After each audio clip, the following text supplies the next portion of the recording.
खुदावंद की हम्द करो। मैं रास्तबाजों की मजलिस में और जमात में अपने सारे दिल से खुदावंद का शुक्र करूंगा।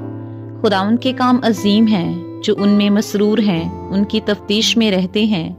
उसके काम जलाली और पुरहशमत हैं और उसकी सदाकत अब तक कायम है। उसने अपने अजायब की यादगार कायम की है। खुदावंद रहीम और करीम है। वो उनको जो उससे डरते हैं खुराक देता है। वो अपने अहद को हमेशा याद रखेगा।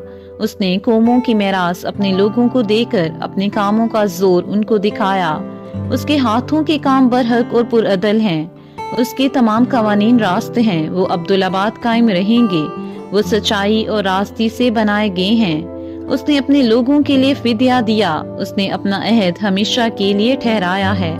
उसका नाम कदूस और मुहीब है। खुदावन का खौफ दनाई का शुरू है। उसके मुताबिक अमल करने वाले दानिशमंद हैं। उसकी सिताइश अब तक कायम है। आमीन।